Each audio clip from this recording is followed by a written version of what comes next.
Olá, majestades! Estamos de volta a mais um episódio da Noite pro Dia. Hoje, a nossa convidada especial é Gisele Furlan, diretora pedagógica do NEI, Núcleo de Educação Integrada da Fundação Home. Tudo bem, Gisele? Tudo bem, Janaína. Vamos falar um pouquinho o que significa o NEI dentro da Fundação. O NEI, Janaína, primeiro gostaria de agradecer, pelo convite. É sempre muito bom compartilhar a educação que a gente acredita, confia. O NEI hoje dentro da Fundação é a escola da Fundação Home, né? Então, o projeto do NEI, ele é um projeto já que acontece há mais de 30 anos. É um projeto voltado para a educação, então é um núcleo de educação integrada da Fundação Home.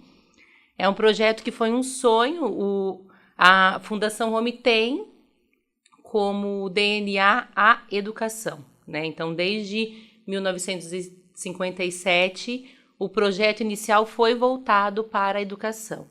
E o NEI foi uma das transformações desses projetos, chegando à escola que é hoje. Então, esse da Noite pro Dia da Fundação Home, somam-se quantos anos, Gisele? Da Fundação, mais de 60 anos. Mais de 60 anos. Então, não foi da noite pro dia, né? Não foi. Teve muita história, teve processos de transformação dentro do espaço físico, do espaço cultural. Uma preocupação grande em promover, então, também a questão social e humana, né, por meio da educação e cultura. Então, foram anos aí voltados para essa educação que possibilite também para a comunidade uma educação diferenciada. A gente fala que é uma educação disruptiva, né, que está além do que a comunidade aí dentro de cada época, de cada tempo, em cada momento dessa transformação precisava. E como que a Gisele foi parar dentro desse projeto?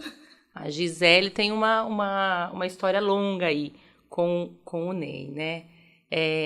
Eu fui aluna, então eu participei de um momento do NEI, por meio de um processo seletivo, em 2002, 2003.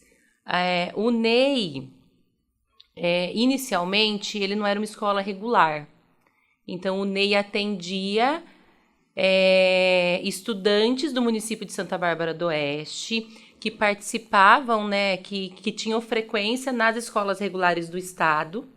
Então, era a 7ª série e 8ª série naquela época. Eu lembro dessa época.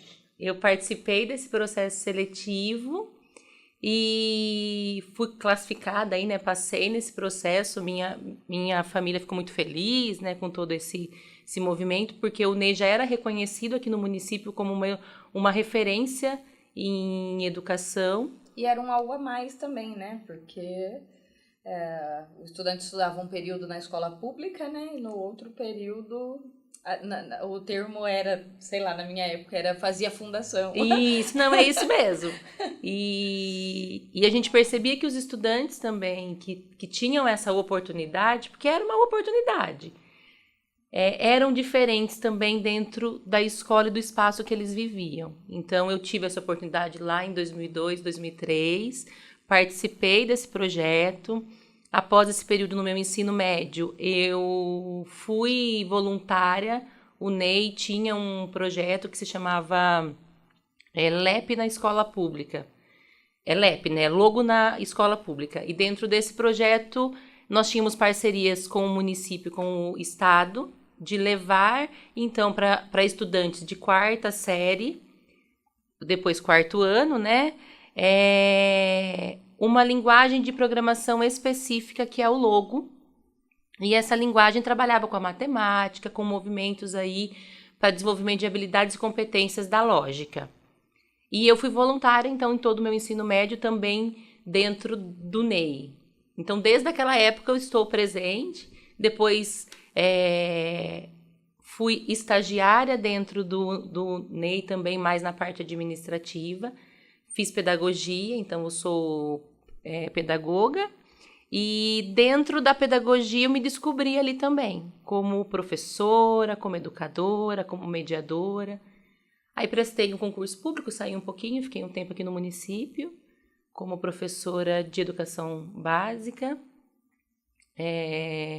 com crianças de 1º ao 5º ano, e tive o convite em 2018 de retornar para o NEI como professora de robótica, porque é uma área que eu gosto muito, tenho habilidades aí para lógica. E depois tive o convite para coordenação e hoje estou, então, na direção. Então, tem uma longa história aí, 20 e poucos anos dentro desse espaço. Você acha que o NEI te influenciou a fazer a pedagogia? Sim. Ou quando você foi fazer pedagogia, você viu que não é isso mesmo que eu gosto, que eu quero? Não, teve muita influência. A minha escolha foi pelo voluntariado naquela época, de poder acompanhar as crianças e poder também fazer a diferença na aprendizagem de cada uma, né? Em como ensinar. Eu tinha muito interesse em como as crianças aprendem, então a lógica não é simples, né? Trabalhar com o logo trazia uma percepção matemática muito específica. Então, foi ali que eu me descobri como professora mesmo, já no ensino médio. Eu ia te perguntar se você era boa aluna, mas você passou na fundação, então você era uma boa aluna. Eu era boa aluna, era dedicada, um pouquinho sapeca, que faz parte, né? Eu acho que é a fase da nossa adolescência. A gente tem algumas experiências que são fundamentais também para a gente se tornar o que nós somos hoje, né? Seres humanos aí que fazem a diferença e que buscam, né, essa formação ética e moral. Mas sempre fui muito, assim, preocupada com os meus estudos. Ah, legal. Michele, e como foi o seu caminho para chegar na direção do NEI, né? Porque você foi trabalhar lá, tudo, mas como que você chegou na direção? Na direção, Janaína, foi um processo interno, né? Eu também iniciei na coordenação em 2019, lá no NEI. Em 2019, eu me dediquei a uma educação. O NEI tem uma metodologia específica, é uma metodologia que parte de uma educação socioconstrutivista. Então, eu me descobri também, né, como professora e educadora, coordenadora dentro desse ensino sócio. Vivi como aluna, usava a metodologia também dentro das práticas que eu tive no município e intensificou em 2019 como coordenadora. E aí foi um processo dentro da instituição mesmo. E como equilibrar hoje a gestão da parte pedagógica e da parte administrativa, né? Porque é bastante burocrático, assim, a escola em si, essa administração, tanto de professores, alunos, pais. Como que você consegue administrar isso? Você sabe que quando eu recebi o convite para a direção, foi o que eu fiquei mais, assim, preocupada, né? Porque eu sempre gostei de estar muito perto das crianças, dos professores, dos meus pares, né? Aprendi muito com os pares que eu tive e então eu tinha uma preocupação de perder esse contato e é uma preocupação que eu tenho até hoje, porque eu acho que estou na direção, mas sou professora, né? Então eu tenho isso muito comigo. De manter os pés na sala de aula, de entender os professores, a equipe. Cada educador dentro da escola hoje exerce uma função fundamental, cada um na sua função, mas com esse olhar atento, com foco na moralidade, no crescimento individual de cada estudante. Então, me dedico à parte administrativa, mas também me preocupo muito em estar próxima ali da parte pedagógica. A parte administrativa, eu gosto também, é algo que não é o que pesa, gosto muito. O trabalho também com as famílias eu gosto, então acho que a gente consegue no nosso dia a dia, né, numa gestão aí de tempo, estar presente em todos esses momentos também. Nós falamos um pouquinho de escola pública, né? E hoje, dentro do NEI, você enxerga alguma prática que seria possível hoje a gente replicar ou levar, né, para as escolas públicas, que não demandem assim muito investimento, porque a gente sabe também que é difícil, que se precisar de muito investimento não vai acontecer. Mas seria alguma prática assim dentro do NEI que hoje seria possível levar para a escola particular? Para a escola pública? Para a escola pública, perdão. Isso. Dentro da metodologia, hoje a gente acredita nesse estudante ativo, nesse estudante que pesquisa. Então, se ele vai explorar algum conceito, esse conceito já não é mais trazido para ele, né? Então, um conceito matemático. Eu vou explicar o algoritmo da multiplicação, né? Então, quando eu penso no algoritmo da multiplicação, eu não explico para esse estudante inicialmente como ele ocorre, mas eu compartilho o processo para que ele consiga chegar nesse algoritmo depois com mais facilidade. Eu acho que é o como ensinar, né? Então, é possível em todas as escolas. É possível que esse professor ele se desacomode, né, e não seguir certos conceitos para que ele possa também fazer a diferença ali. O trabalho em grupo, as pesquisas. Então, tudo isso é pautado em pesquisa.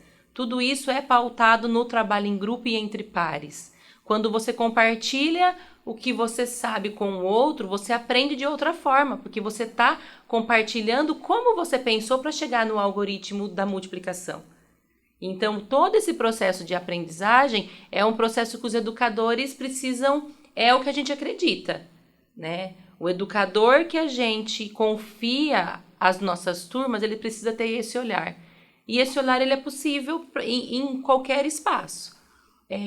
Buscar com que os estudantes se tornem pesquisadores, ativos nessa aprendizagem. Então, eles busquem esse aprendizado. A gente traz muito também essa pesquisa, mas uma antecipação do que os estudantes sabem sobre esse assunto. Então, perguntar primeiro para eles, antes de você trazer esse conceito, perguntar o que eles sabem, o que eles entendem sobre isso. Isso é possível, né? Uma andragogia, assim. Isso. E por exemplo, você falou, então, assim, dependeria mais do profissional, do professor, do que necessariamente do método ou do programa que, sim, né? Que vem. A gente comenta muito que nós temos uma metodologia específica, que é o trabalho em grupo. Então, parte da pesquisa, nós não temos material apostilado, então são os professores que organizam todo o material que os alunos exploram e vivenciam ali diariamente. Isso passa por uma aprovação sua. Isso passa por uma aprovação da coordenação. Então, nós temos 4 coordenadoras divididas por ciclo, uma coordenadora que acompanha o infantil e todo o nosso projeto do integral. Nós temos um projeto também do integral do infantil e o integral para o Fundamental 1, que é um integral que não é recreação. É um integral que existe um projeto, existem áreas específicas também. Então, tem a Aline, que é a nossa coordenadora da educação infantil. Tem uma coordenadora específica também para os anos de alfabetização e mudança de ciclo de alfabetização, que é a Fernanda, que é responsável pelo 1º, 2º e 3º ano.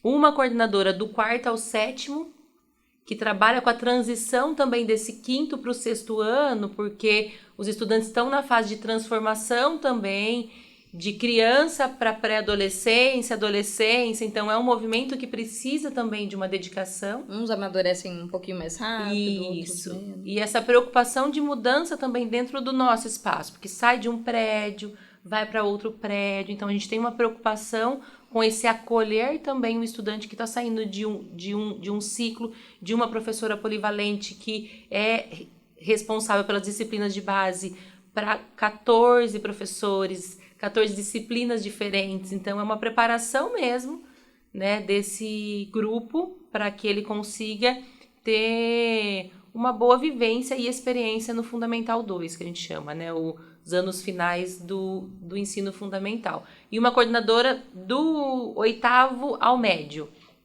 que também cuida dessa inserção, né, e dessa troca de ciclo dos alunos do 9º também para a 1ª série do ensino médio. Então, a gente tem essa preocupação o projeto ele está pautado também, além da pesquisa, além dos grupos, né? Nós não temos carteiras individuais. Desde o infantil ao médio, eles trabalham em grupo o tempo todo. Então, tem um trabalho de moralidade muito forte. Nós temos orientadoras que cuidam também da questão socioemocional, com projetos também voltados para a questão da moralidade e construção, né, deles, dos estudantes. E lá é desde que idade? Que idade que começa? De 3, toda educação básica, mas iniciando com 3 anos. 3 anos. Porque hoje mudou tudo, né? Com 3 aninhos é o quê? Jardim? Nossa nomenclatura é infantil 1. Porque tem isso também, muda de... Mas crianças de 3 anos ainda é creche. Entendi. Então, de 3 anos é creche, de 4... Aí 4 já nós nomeamos como infantil 2 e 3, mas é o jardim 1 e o jardim 2. E depois aí começa o ensino fundamental. Bacana. Ô, Gisele, e a gente falou um pouquinho da escola pública, né? E assim, na escola pública a gente vê muitos conflitos entre... Muitas vezes o professor tem a vontade de fazer, né? Mas acaba pegando ali uma sala com muitos conflitos, né? E enfrenta muitos conflitos com a sala, entre professores e alunos, muitas vezes entre pais, que às vezes o professor fala alguma coisa, o pai não gosta, vai na escola e tal. Lá existe isso também, claro que talvez com menos intensidade, mas isso também ocorre. Como vocês lidam com esses conflitos? A gente tem uma proximidade, assim, muita proximidade com as famílias. É uma parceria, né? Nós sabemos que nós somos responsáveis pelo bem mais precioso que eles têm, né? Que são os filhos. Então, é uma responsabilidade nossa também em zelar pelo cuidado. A maioria das crianças ficam o dia todo conosco, então é um período muito longo. Lidar com conflitos, nós trabalhamos com grupos, então existem conflitos entre os estudantes, né? Conflitos positivos, conflitos negativos. O trabalho com a moralidade, ele precisa ser muito presente. Então, o que eu sempre digo para toda a equipe, a gente precisa ter clareza com as famílias, então a gente precisa dizer o que é necessário dizer, né? Como escola e para os professores também. Nós somos, nós prezamos muito pela ética, pela moralidade. Então, como falar com esse estudante, né? Como mediar esse conflito desde muito pequeno. A gente busca essa questão moral de que as crianças menores digam para o outro: eu não gostei do que você fez comigo. Esse tipo de ação eu não aceito, eu não gosto, eu não quero mais que você faça. Então, é um movimento coletivo e para as famílias também, né? Quando acontecem conflitos, chamar essa família, compartilhar o que a gente viveu ali, o que os professores trouxeram. Quando a família traz, porque às vezes nem sempre as crianças compartilham conosco, então a família é uma aliança, precisa estar todo mundo alinhado, né? Precisa ter confiança. Eu acho que o principal é confiar de que essa criança está conosco e que nós também estamos fazendo o melhor em relação à questão da moralidade, e confiar com que essa família também traga, quando precisar, algumas demandas. Para a equipe pedagógica, então, como eu disse, o trabalho moral, ético é muito forte. Então, durante as nossas reuniões, durante os alinhamentos que a coordenação tem com os professores, a gente também traz aí momentos de reflexão sobre essas mediações que vão acontecer, né? Hoje a gente sabe que, eu falo muito, né? E vem vindo um compartilhar de que nós estamos educando estudantes para profissões que a gente nem sabe quais serão. O que a gente sabe é que eles vão estar sempre em grupos. E que com essa geração ansiosa, o trabalho em grupo e o trabalho do respeito entre par, ele é fundamental. Então, nós não temos escolha. O trabalho socioemocional hoje também é uma frente não é mais como era antigamente, focar só, então o professor vai trabalhar só com as questões de conceito. É a matemática, é a língua portuguesa. Não, esse estudante vem com algumas questões emocionais, com questões familiares. Ele é um ser integral. Então, dentro desse ser, a gente precisa também entender, compreender e colaborar, né? Sim. Hoje a gente fala muito, né, sobre saúde mental, saúde emocional. Vocês têm algum programa lá, algum trabalho psicossocial, alguma coisa assim, com os estudantes ou com as famílias? Sim, específico, nós temos então as orientadoras que acompanham por assembleia, nós temos uma psicóloga que acompanha o nosso ensino médio, mas é para um projeto de vida. O que a gente precisa é compartilhar com as famílias sobre questões socioemocionais. A gente tem a parceria dos terapeutas que acompanham esses estudantes em casos específicos. Então, a gente tem um alinhamento entre toda a equipe multidisciplinar que acompanha esses estudantes, mas as orientadoras realizam trabalho de moralidade desde o infantil. Então, nós temos uma preocupação, sim, com essas competências socioemocionais, mas não é tão específico com atendimentos de psicólogos.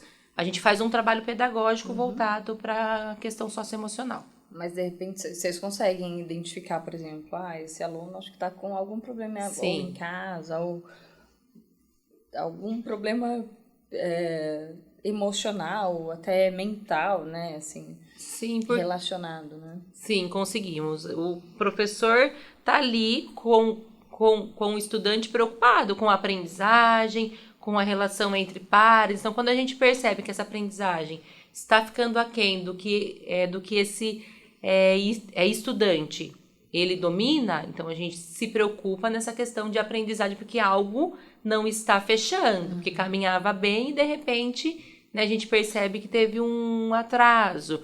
Na questão entre pares, quando a gente percebe um descompensar das questões, das ações dessa criança para com os pares. Então, também é um momento de atenção que o professor tem para que a gente compartilhe com essa família, né? A escola, ela também tem um papel de organizar alguns encaminhamentos, né? Então, quando a gente percebe que a criança está...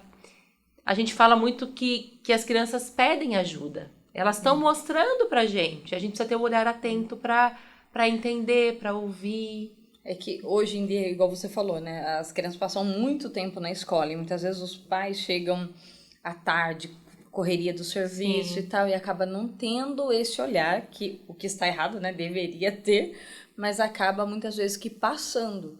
Então, eu vejo assim, em muitos casos, a escola que procura os pais para falar de algum possível problema de autismo, ou algum outro tipo de transtorno, borderline, enfim, Sim. ou alguma outra coisa, né? Mas, tipo, a escola procura e fala para a mãe, leve porque tem alguma coisa errada, né? Sim. Então, a gente vê muito isso, por isso que eu perguntei, né, se tinha algo específico lá. E hoje, Gisele, como que vocês estão no ranking, assim, das escolas para... vestibular e esse tipo de coisa. Não sei se tem um ranqueamento na cidade ou alguma coisa assim, mas como que vocês estão? Porque outro dia eu li a reportagem lá do aluno de vocês que foi para Brasília, né, receber medalha de ouro. Sim. O Rafael, conheço o Rafael. Dedicadíssimo, né, o Rafa. Um beijo pro Rafa. O Rafa sempre foi muito dedicado, né? Eu acho que a gente vem, né? O nosso ensino médio tem 5 anos, então é um ensino médio novo, mas nós estamos numa progressão. Então, a gente aprova, sim, vestibular com uma metodologia diferente. É um ensino médio que tem um projeto de vida muito específico, então... A gente está acompanhando as escolas, a gente está mostrando a qualidade do nosso ensino por meio dessas aprovações. É uma escola e a gente recebe muitos ex-alunos, né, para compartilhar com o nosso ensino médio essas experiências. Então, a gente tem uma preocupação principalmente com os vestibulares. Então, a gente foca também nos vestibulares estaduais, no Enem, e os estudantes estão ingressando em boas universidades federais, estaduais, por meio da metodologia. Depois que eles ingressam, eles trazem que o quanto é diferente estar naquele espaço e poder compartilhar o trabalho em grupo e como os professores percebem as habilidades que eles têm para a organização de trabalhos, para a busca de conhecimento, porque daí na universidade o professor já traz algo mais específico e você precisa buscar aquilo, né? Então, eles relatam essa percepção. O Rafa foi medalhista em Olimpíada, então a gente também tem uma preocupação de que os estudantes participem de Olimpíadas, para que eles também, hoje, as Olimpíadas têm ingresso em universidades federais, estaduais, tem pontuações referente a essas medalhas, então eles conseguem também ingresso por meio dessas medalhas olímpicas. Então, é um investimento que a gente tem também desde pequenos, né, com algumas Olimpíadas específicas, e eles se dedicam, eles participam. É um processo ao longo do fundamental para que no ensino médio, então, se consolide e eles se sintam seguros na escolha, porque é uma escolha importantíssima, né? Sim. É uma escolha de vida, a área. Então, o nosso ensino médio também tem uma formação diferente, a gente trabalha preocupado com habilidades e competências, com as áreas específicas de cada estudante, para que eles se sintam seguros e entendam também a universidade que eles querem, compreendam sobre as notas de corte, analisam, realizem a leitura dos editais. Então, existe todo um processo, desde a primeira série do ensino médio, para que esses estudantes, então, ingressem. Então, hoje eu vejo o NEI como um destaque desse ensino médio. É um ensino médio que aprova, é um ensino médio que a gente confia, e um diferencial dos estudantes, que é essa relação interpessoal, é passar por esse ensino médio de uma forma tranquila. É claro que eles entendem a responsabilidade desse vestibular, mas que essa responsabilidade também não atrapalhe e envolva questões socioemocionais e emocionais, né? Então, é uma escolha importantíssima que precisa ser leve, mas com responsabilidade também. Ah, legal. Gisele, às vezes a gente pensa só em vestibular, né? Mas, por exemplo, essa medalha, por exemplo, do Rafael, teve a participação, eu estava vendo lá, de 4 milhões de alunos, Sim, né? sim. Então, é uma honra, né? Para a escola, para a cidade, para... Ele foi o único estudante do estado de São Paulo a ir até Brasília. Parabéns, então, parabéns. Foi muito feliz pra gente, para ele, né? Então, foi uma consolidação, né, de toda a educação que o Rafa teve também, família. É uma parceria mesmo. Legal. Gisele, fala pra gente um pouquinho das outras frentes também da fundação, né? Porque não é só o NEI, né? Você estava me falando que existem outros projetos também. Sim, a fundação, então, ela está em Santa Bárbara desde 1957. Ao longo dos anos, né, o nosso DNA foi sempre educação e cultura, também voltado para um trabalho para a sociedade barbarense. Nós temos hoje, então, uma das frentes é o NEI, que é a escola da Fundação Home. A outra frente é a estação cultural, então a gente cuida do espaço da antiga ferroviária. Nós temos um museu fixo lá, projetos subsidiados por leis estaduais e federais e projetos abertos à comunidade. A estação, ela tem, então, oficinas específicas abertas para a comunidade. E é um espaço aberto ali, junto com a feira, né? Então, existem movimentos também aos domingos ali, que favorecem essa questão cultural. E nós temos também a outra frente, que é o Centro de Documentação Histórica. O Centro de Documentação Histórica guarda aí a história de Santa Bárbara, então nós temos documentos físicos e digitais que guardam toda essa história do município. existe uma preocupação com essa guarda, nós temos uma responsabilidade, né, com esses documentos. Guarda também a história da Fundação Roma, então desde 1957 os documentos, todo o movimento que teve a fundação e o crescimento ao longo desses anos, e também guarda a história da indústria home. Então nós temos lá desenhos da Romizeta, temos vários projetos que guardam então também a história da indústria nesse decorrer dos anos. Esses projetos da fundação que você falou, então eles podem ser abertos à comunidade. Então, de repente, eu posso fazer um projeto e apresentar lá como que funciona. Eu apresento para vocês, tem uma inscrição. Então, existe uma organização, essa parte é mais voltada para o pessoal da estação e do SEDOC. O SEDOC, ele organiza alguns projetos e eles tentam, então, subsídios da Lei Rouanet. E algumas outras leis, caso eles analisem que se enquadram, né? E aí, mediante esses projetos, eles colocam em prática nas escolas públicas do município e estado. Então, o SEDOC também vai até algumas escolas, sempre com foco no contar a história do município, né, em trazer essa história do ontem, do hoje, para que eles compreendam e entendam também o depois. E a estação, eu não tenho muito conhecimento sobre essa parte, é mais específico, mas eu sei que são leis aí subsidiadas por leis federais. Bacana. Gisele, então deixa uma mensagem aí para os pais, para os alunos, para os educadores do NEI, para os funcionários da fundação, que você acha importante nesse momento. Eu acho que o mais importante é nós sabermos que nós estamos unidos, que nós somos parceiros, que essa integração entre estudante, educador, família é fundamental para a gente. Acho que uma escola que trabalha sozinha, que não olha para a comunidade, que não olha para os educadores, é uma escola que não vai trabalhar o integral, né? Então, eu só tenho a agradecer a instituição, as famílias, os nossos professores, os nossos educadores, o pessoal aí que cuida, né, da administração também. Então, toda a comunidade aí é dedicada para que essa educação integral ela ocorra de maneira humanizada, de maneira respeitosa. Acho que é isso.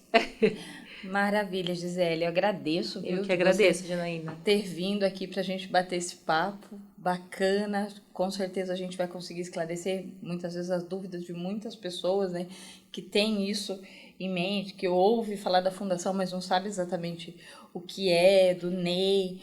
Com certeza foi uma conversa assim, bastante esclarecedora. Então, eu agradeço bastante a sua disponibilidade de sair, de vir até aqui para nos atender. E muito sucesso para vocês aí, que venham mais 60 anos. Obrigada, eu agradeço também pelo convite, pela oportunidade. Maravilha, pessoal. Então, chegamos ao final de mais um episódio da Noite pro Dia. Nos sigam nas nossas plataformas digitais, @portal SB Notícias no Instagram, para vocês acompanharem as notícias da cidade e da região, e no YouTube, TV SB Notícias. Assista todos os nossos episódios. Se você gostou desse papo aqui, curte, comenta, compartilha com as pessoas, com os ex-estudantes aí do NEI, e até a próxima.